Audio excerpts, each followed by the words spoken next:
Hey everyone, Mojo here. This is the first in a series of basic Highlander medic guides I'll be putting together over the coming weeks. This series of videos is mainly going to focus on Highlander medic basics and is going to assume that you have a fundamental understanding of core medic gameplay. At this point, the series is mainly aimed at new Highlander players around the Iron or Steel level, but I might get into some more advanced strategies and possibly some map-specific guides at a later point, so stay tuned for that. Alright, with all that out of the way, let's get started. Alright, so the first thing I'm going to cover in this series is transition plays and spy awareness. By transition play, I mean the point when you and your team go from a defensive hold to an offensive push, or vice versa, for instance, if you're retreating from a failed push. Basically, if you're moving to take ground and possibly Uber, it's probably a transition play, and this is when you have to be the most spy aware as a medic. But before we go right into that, let's talk a little bit just about general spy awareness. The easiest way to avoid being stabbed is as simple as getting into the habit of doing 180 or 360 degree turns every few seconds. Just flip your mouse around, take a look around your surroundings, just see what's going on. And chances are you'll catch out a spy once in a while. And even if you know the spy is dead, it's a good way just to keep track of your surroundings and spot flankers. And don't just do this when you're alone. As medic, you're the only class that isn't constantly looking for things to shoot. So use this to your advantage and keep checking around you at all times, no matter what's going on. Alright, so I'm going to touch on some slightly more advanced spy stuff later in this video, but for now, let's go over transition plays, because in my opinion, this is where most medics end up dying and spy checking just kind of falls apart. The transition period is a prime time for spies and other flank members to attack a medic in their combo, as most of the team is focused on the push. This is where you as a medic have to be on high alert. As stated before, unlike the other 8 classes, you have a much more passive role in the push, which allows you to focus on your surroundings. All too often I see many medics doing a fine job of spy checking while defending and staying in the same general area, but when they go on the offensive, players tend to tunnel vision and stop paying attention to what's going on around them. It's important to make sure you never tunnel vision as medic, as it will quickly get you killed. Basically, just remember to continue all your spy and flank checking moves during a push, and try not to be in a vulnerable position for too long before you Uber.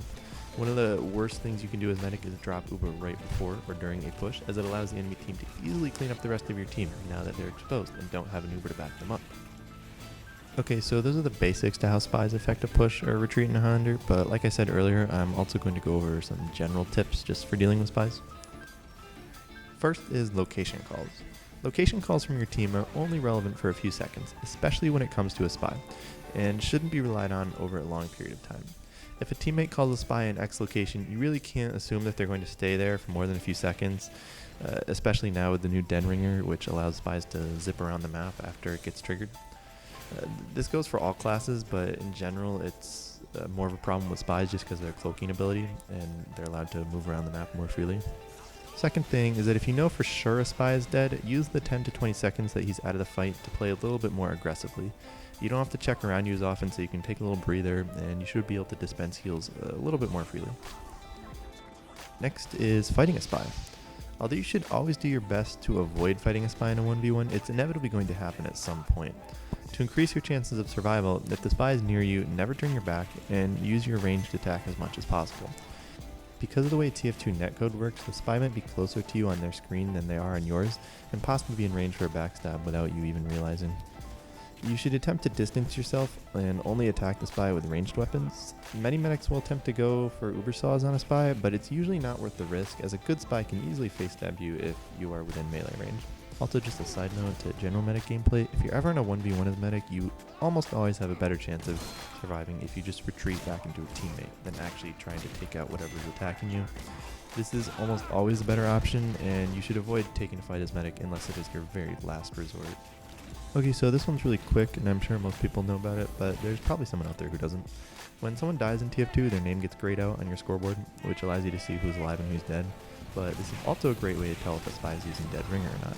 If you see a spy die and you're not sure if they're really dead, you can check the scoreboard. If their name stays grayed out for only a few seconds, then you know they're still alive and that they feigned their death. If it stays grayed out for, more than 5 or 6 seconds, then they're probably respawning. Alright, that about covers the very basics of spies and how to avoid them in Highlander. There are definitely some more advanced strategies that I didn't touch on, but like I said, this guide really is only to get new players started in Highlander, and I might make a more advanced video at a later date. If you have any questions or comments, please feel free to post here or add me on Steam. This is the first kind of video I've done like this, so please, feedback is really helpful for me. And anyway, thanks for watching, and I'll see you in the next video.